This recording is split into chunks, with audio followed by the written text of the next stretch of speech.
瑞声航、美国花旗参、中美路路通服务，美国下单，中国3天收货。布鲁伦分店6007巴塔道新章及庆祝双亲节，精选瓶装参买1送1。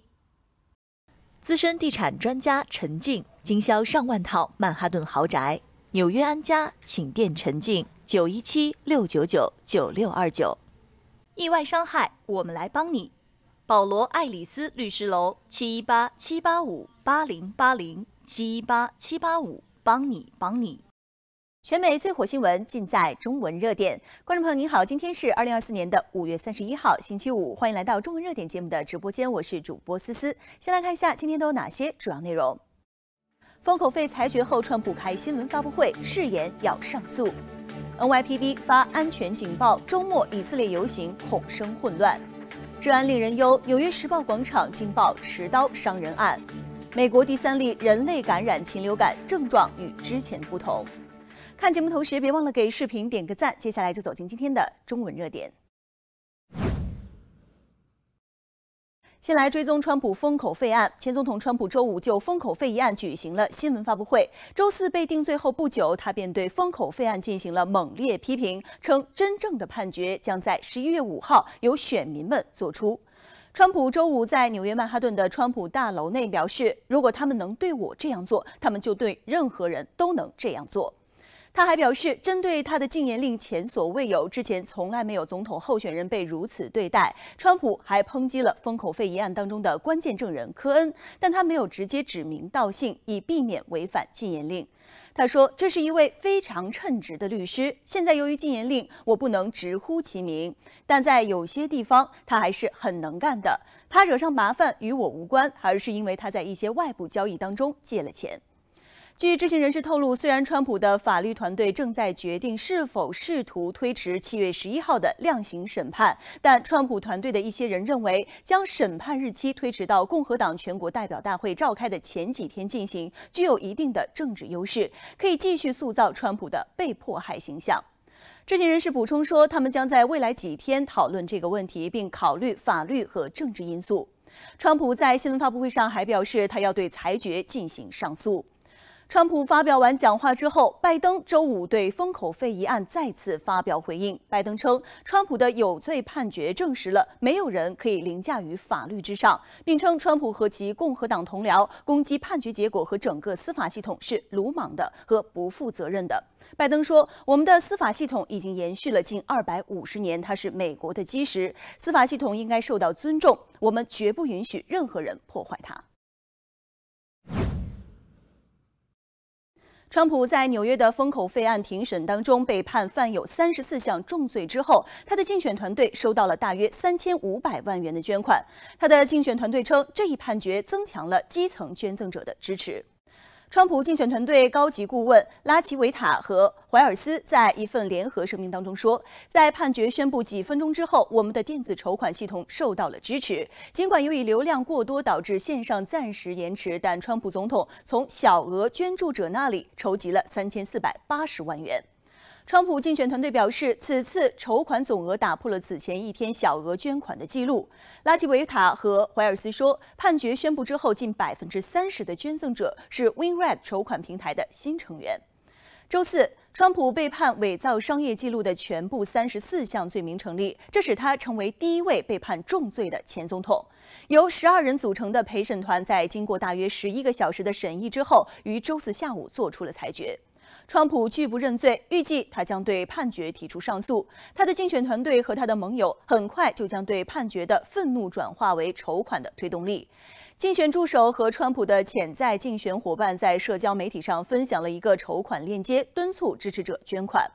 川普的 WinRed 页面在他被定罪之后不久就崩溃了。他的竞选团队将这一问题归因于大量捐款的涌入。去年在乔治亚州被起诉之后，川普也曾利用过自己的法庭大头照筹集了数百万元的竞选资金。视线聚焦美东，本周日，纽约市即将举行庆祝以色列独立日的游行活动。纽约市警察局发布了一份针对此活动的全面威胁评估报告。游行活动从本周日的上午11点半到下午4点，在第5大道第62街至第74街举行。警方官员表示，目前还没有具体的威胁。作为预防，将加强安全措施，包括安全检查，加强对观众的警戒。人们只允许在游行路线的东侧，游行队伍的西侧将有警察驻守。此次游行由纽约犹太社区关系委员会组成，预计将吸引4万多名参与者，其中包括以色列和美国的政界人士、名人和人质家属。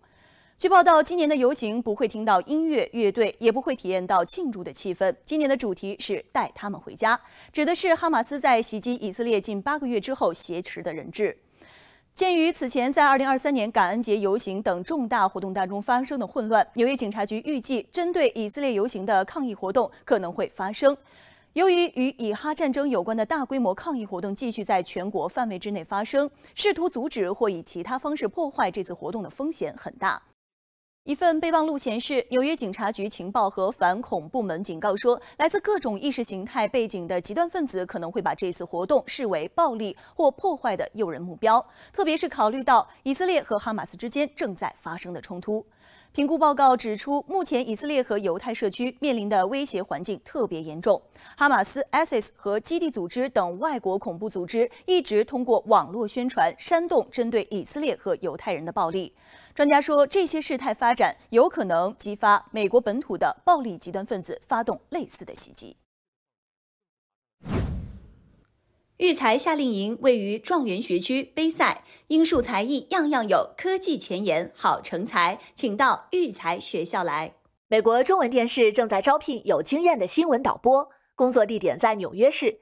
招聘职位的要求，请看屏幕上面的信息。更多详情，请扫描屏幕下方2维码。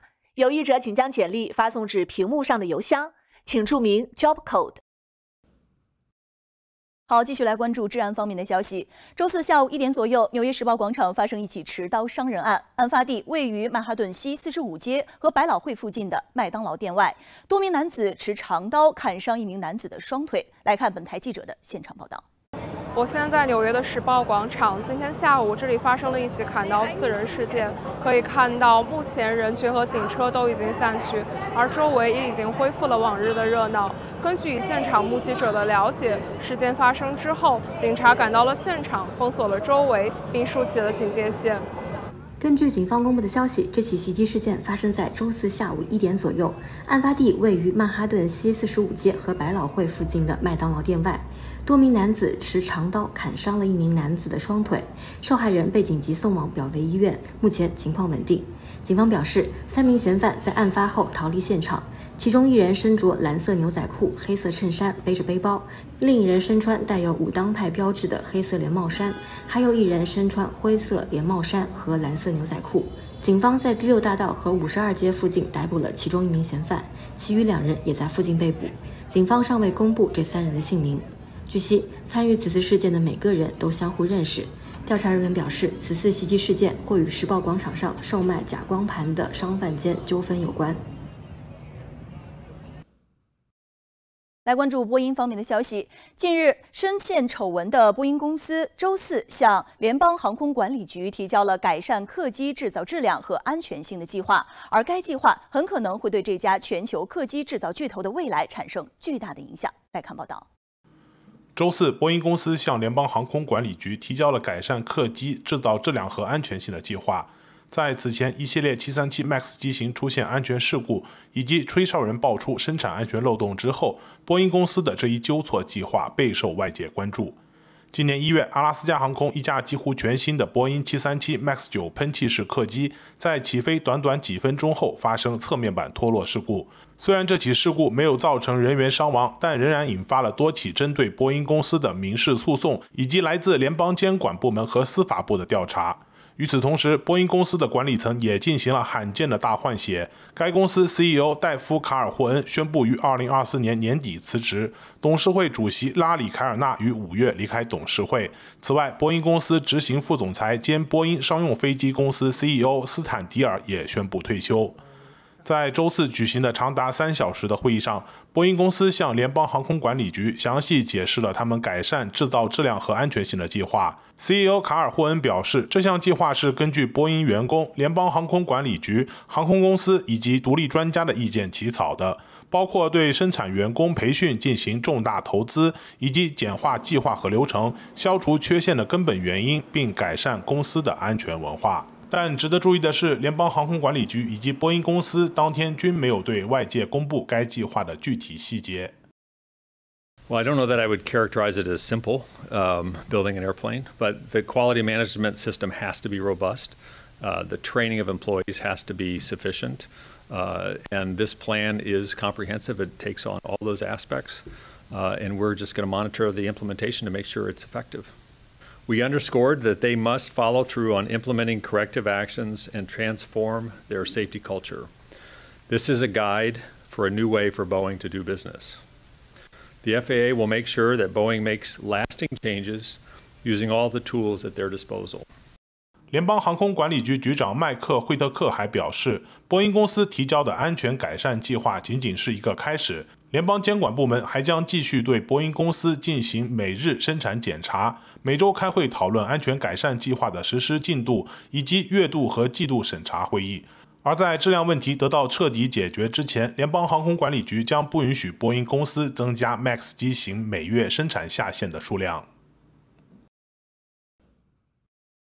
来关注公共卫生方面的消息，疾病控制与预防中心周四报告说，密歇根州又发现了一例与患病奶牛有关的人类感染禽流感的病例，这是美国自3月以来第3例确诊感染禽流感的农场工人，这些病例之间没有关联。这是1周之内密歇根州第2名被诊断出感染肝病毒的农场工人。今年3月，德州的一名乳业工人被确诊，在这2个病例当中，患者的唯一症状是红眼病或结膜炎。然而，最新病例有所不同，第3名患者还出现了上呼吸道症状，包括喉咙痛、咳嗽和充血。第3名患者也有眼部不适和流泪的症状，但目前还不清楚此人是否被诊断为红眼病。与之前的病例一样，患者服用了达菲，据报告正在康复。CDC 首席副主任沙阿说，目前还没有迹象表明这种 H5N1 甲型流感病毒正在人际传播，不过呼吸道症状确实会增加感染的风险。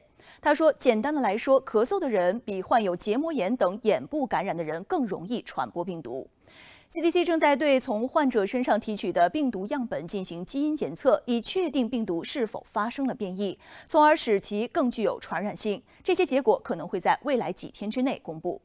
密歇根州卫生部门首席医疗执行官巴格达·萨里安说，2名患病的密歇根州工人在感染时都没有穿戴全套的个人防护装备。巴格达·萨里安在一份新闻公报当中写道，在密歇根州第1例病例当中，患者被受感染的牛奶直接溅到眼睛之后出现了眼部症状。出现最新病例的奶牛场的所有工人都在接受症状监测。据农业部称，目前9个州多达67个畜群受到影响，除了密歇根州的牛群之外，科罗拉多州、堪萨斯州、爱达荷州、新墨西哥州、北卡罗来纳州、俄亥俄州、南达科他州和德州的奶牛也被检测出禽流感呈阳性。联邦卫生官员说，一般公众感染禽流感的风险仍然很低，他们的重点仍然是乳业工人感染禽流感的潜在风险。CDC 表示，其流感监测系统尚未发现任何不寻常的禽流感活动。以上就是今天中文热点的全部新闻内容，感谢您的收看。如果您喜欢我们的节目，请记得点赞关注。你也可以点击屏幕下的小铃铛，更及时的获得新闻推送。那我们在下期节目再不见不散喽！裕威生行、美国花旗参、中美路路通服务，美国下单，中国3天收货。布鲁伦分店6007巴塔道新章及庆祝双亲节，精选瓶装参买1送1。资深地产专家陈静，经销上万套曼哈顿豪宅。纽约安家，请电陈静917-699-9629。意外伤害，我们来帮你。保罗·爱丽丝律师楼718-785-8080，718-785，帮你。